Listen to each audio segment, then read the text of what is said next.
So hello everyone, my name is Abdullah Muawiyah Musa and I'm here to present the climate awareness application that my team and I have developed.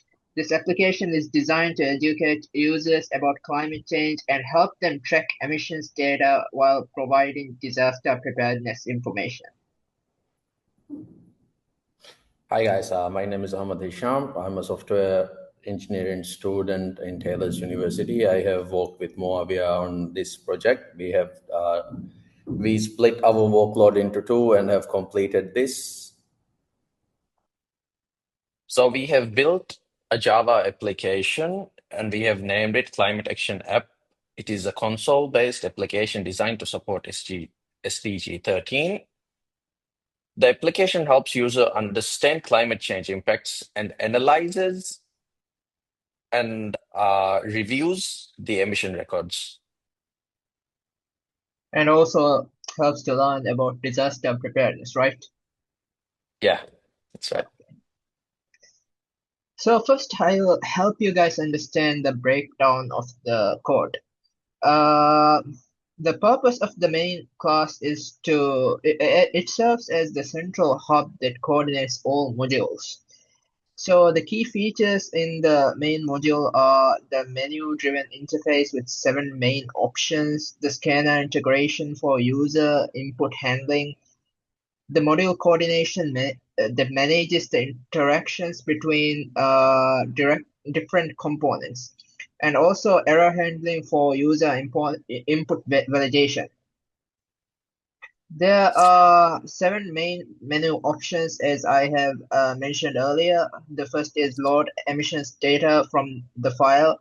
The second is view emission records. Then comes analyze emissions by state or year. Then comes climate awareness tips, climate education, disaster preparedness, and at last exit. So guys, this is Emission Data Manager. It is a Java class that reads the CSV files and creates emission record objects from it. Records is a list to store all the emission entries. This method, the load data from file, this method starts by clearing any old data from the list. And as you can see, there's a try buffer reader line right there. It opens the file and read it line by line. And the if condition there checks whether if it has 5 columns and it separates it by comma, like each field. And once the data has been loaded successfully, it's going to print out data loaded successfully.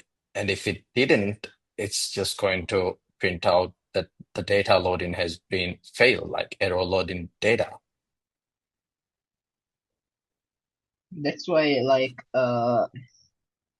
try and catch is used, because sometimes uh, there might there might be an error in loading the file. So uh, to let the person know that the data wasn't loaded successfully, we use try and catch method. Yeah, there could be some issues with the CSV data itself. You might have input an extra comma or something. And Okay. here's the last functionality in the emission data manager. It displays all records, like the every data that is in the CSV file. It displays it so that the user will be able to go through those however they like. And if there is no data being loaded when you call the display all records function, it's just going to print out no data loaded as there is no data loaded into it.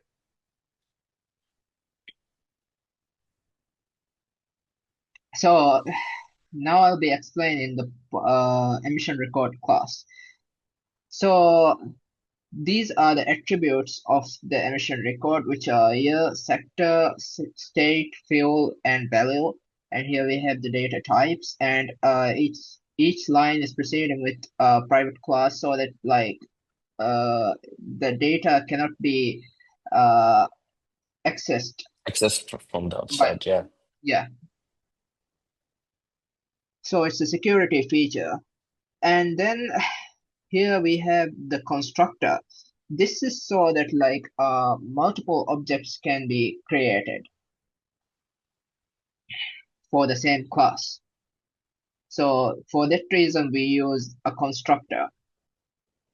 So like in the bracket here, what you see is this is the parameters we will be using for the constructor. And in the constructor, we have this dot year is equals to the year we receive, and this dot state equals to the state that we receive, and so on. However, since we are using private class for the attributes, we can't access the attributes directly. So we will have to use getters and setters. So to access them, we are using get year, get state, and get sector, and so on. And here, as you can see at override, it it is just going to stringify all the data so that it can easily be printed out. That's all it does. From the way the CSV data is, there's a chance that the Java might not be able to handle it as it should. A data type error could occur. So in order to rectify that issue, to make sure that doesn't occur, we are stringifying all that, and then we are printing it out. Next is the statistics analyzer module, which is crucial for data analysis in our application. This module works with our emission data manager to analyze emission records, and it provides two main analysis options, which is analysis by state and analysis by year. This is the climate awareness class, Java class. This is the fourth option that the main Java class is going to print out. All it does is just it's going to give you some awareness tips that can help you reduce the usage of fossil fuels and save electricity to make sure that like we are not harming the climate as much as we have been. That's basically it. It just gives you out tips on how you can reduce the carbon footprint. And like the tips are stored in an array, right? Yeah, all these tips are stored in an array, and when you press the fourth option, like when you call for it, it's just going to randomly select one of those and print it out.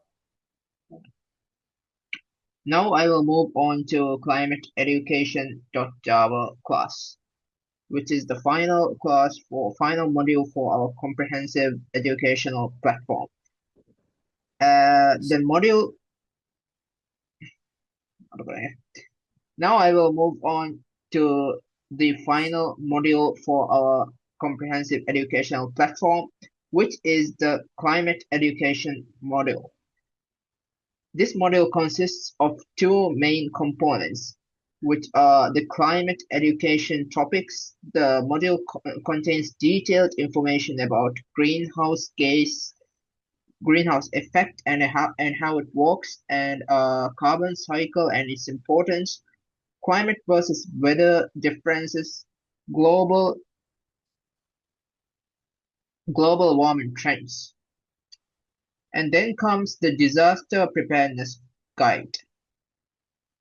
Here, this class initializes the disaster preparedness tips. This includes practical advice for heat waves, flooding, wildfires, severe storms, and then it shows interactive methods. This module provides interactive methods for showing climate education. It displays all of the climate education topics, and then display of There's education. also one for the disaster preparedness, right? Yeah, there's also one for the disaster preparedness. And users can access information either by topic number or by name, or making it so this makes it very user friendly. As you can see, this private static void handle climate education method.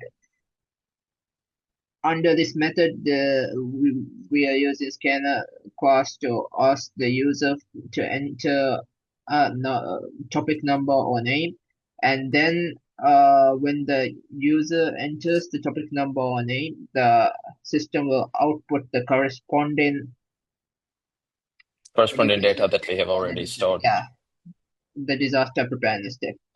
And then if the user enters an invalid input, it's just going to tell the user that it's an invalid topic number or name.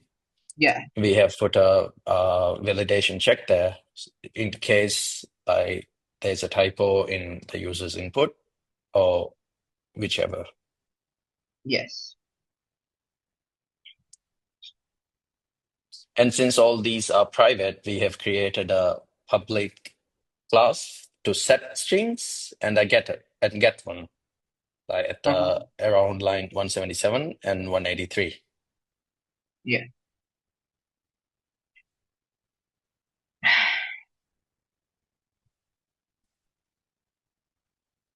So we'll be showing an application demo. So we're gonna run this file. As you can see, we have these 7 options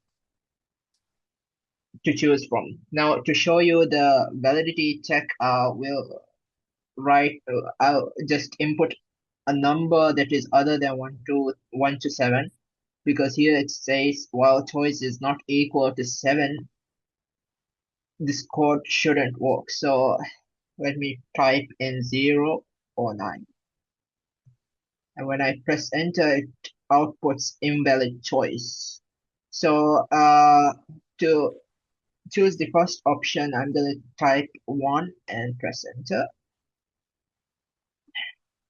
And as you can see, it loaded successfully 59,901 records. 101 records. From the CSV file, we have already stored in the emissions. Yeah, here's the CSV file.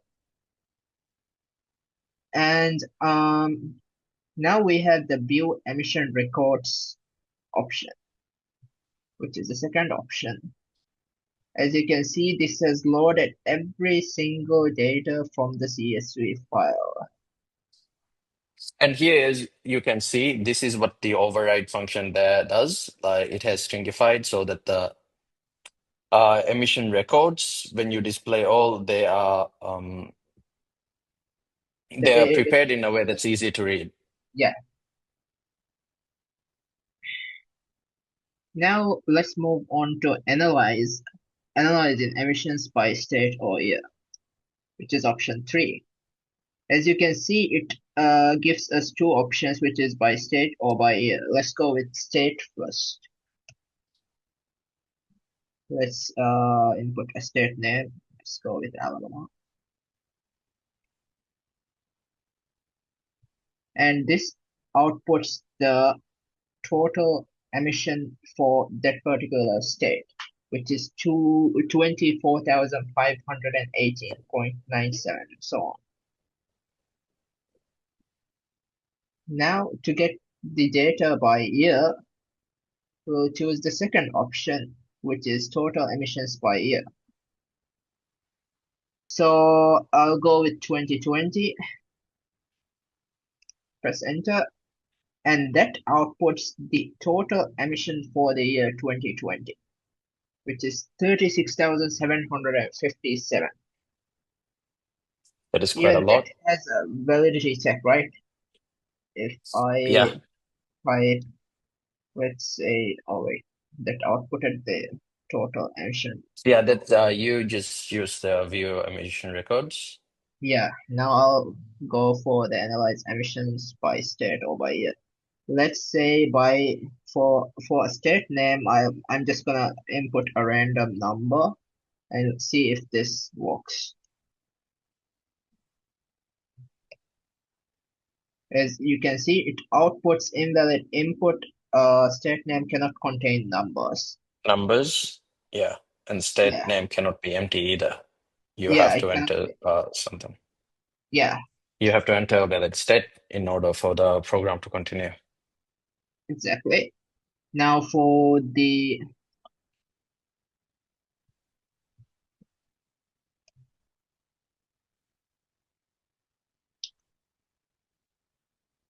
total emissions by year, if I type in any characters, any random characters, it will also output invalid input. Please enter a valid here as the here should be a numerical value. As you can see, it works fine now. Yeah. So let's move on to climate awareness tips, which is the fourth choice here. So you can see it outputted just a random climate tip from the array in which all of the tips are stored. So this tip is save electricity, switch off the appliances when not in use. When we enter fourth again, it's going to show us some other tip. It's not going to be the Yeah, same. as you can see when I press 4 again, the climate tip has changed to reduce fossil fuel consumption by using public transport. And now let's enter a different choice. Let's go with climate education, which is choice 5. For climate education topics, we have carbon cycle, climate versus weather, greenhouse effect. Let's go with any topic. We'll go with carbon cycle first. And this outputs all of the educational content that comes under carbon cycle. We have carbon moves between Between atmosphere, land, atmosphere, land, ocean, and living and things, things. plants absorb CO2 during photosynthesis. Animals and decomposition releases CO2 back to atmosphere. Ocean absorbs about 25% of human CO2 emission. Deforestation reduces Earth's CO2 absorption capacity. As you all know, these are things that actually is currently happening, and this is, I hope, like it educates people that use this application. Yes. Now let's go with another topic. Let's go with topic 2, which is climate versus weather. And these are the educational contents that comes under the topic climate versus weather.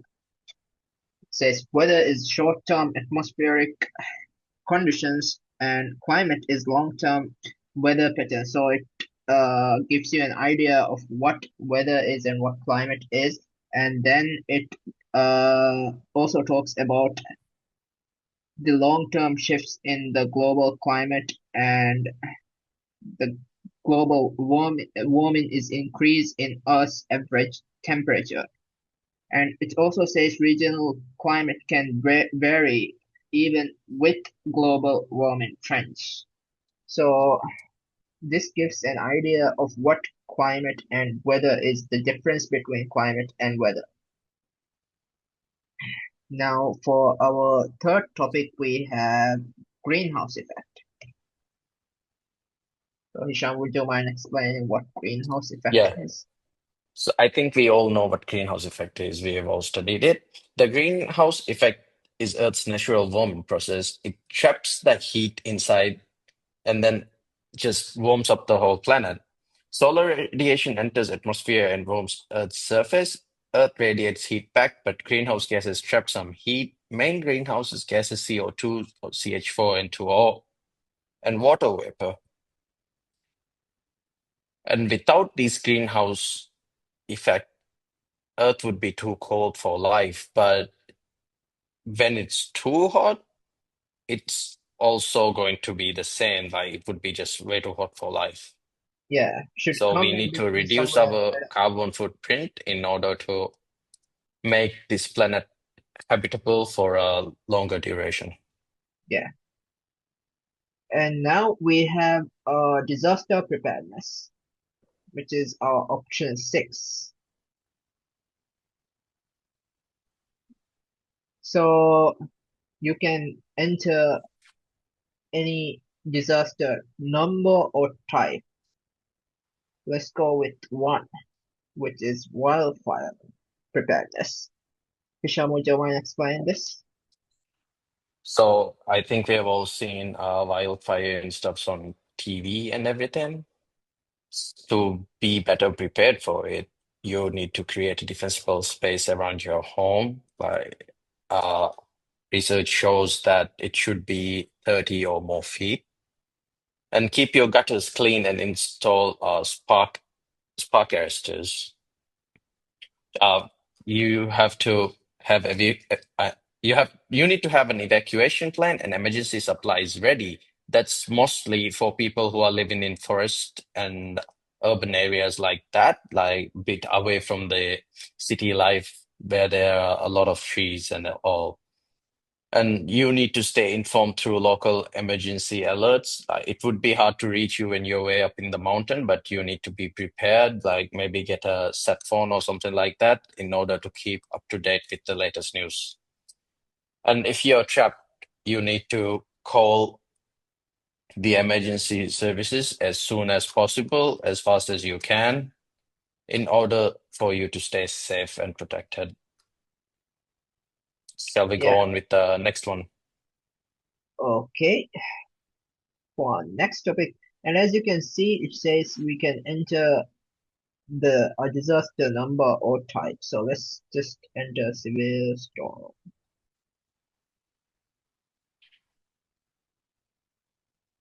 and it gives the educational content for severe storms as well. So like you can enter a number, or that you can just type the disaster type, and it will give you the preparedness guide. So this outputs the severe storms preparedness. So as you can see, it says secure outdoor furniture and equipment, trim trees near power lines and structures, have backup power source and charge devices. And also to know the difference between watch and warning. Stay away from windows during severe weather. And for our next disaster, we have heat Heat waves, waves, which is the third option. which is Hisham, pretty common nowadays, isn't it? yeah, of course. So in order to fight the heat wave, like to be prepared for it, stay indoors during peak heat hours. Like that completely depends on which country and time zone you are in. Mhm. And drink plenty of water. You might think that you're drinking enough water, but in a heat wave, you're surely not drinking enough. You need to drink as much as you can. And you should avoid alcohol and caffeine as it's not going to help you at all in a heat wave. And wear light-colored, loose-fitting clothes. You don't want to feel so hot. Like you need breathable clothing. And check on elderly neighbors and relatives regularly because you don't know what they're going through or how that heat is affecting them. And no signs of heat exhaustion, like people get nauseous and they get dizzy and easily get fatigued due to a lot of water leaving your body due to heat. Yeah. And then we have the option for exit, which is 7. And when you press enter, it outputs. It Thank you for just using the climate center. ends. So, Yeah. yeah. So So the I guess that's it for our application. yeah. So like in overall, it demonstrates a comprehensive approach to supporting the SDG 13 through technology by combining data analysis, education, and awareness in a single application. It provides the users with the tools and knowledge needed to understand and act on the climate change challenges. The modular design ensures maintainability and extensibility, while the console-based interface provides accessibility across different computing environments. This application serves as both an educational tool and a practical resource for climate action. And so, like, that's it. Hisham, do you have anything to add? So when we were doing this, we kind of had trouble with loading in the CSV file. Like we weren't to show like how the data format should be and how we were gonna get it done. But then we both worked on it together and we finally found a solution for it. That was kind of a bit of a challenge, but nothing we couldn't overcome together. But Yeah, otherwise, it was all good. Like we had some issues here and there while we were going through this. But yeah, I feel like this was a really good learning experience. What about you, Moria? I feel the same. So, yeah, hope you guys enjoyed the demonstration of our application. Thank you.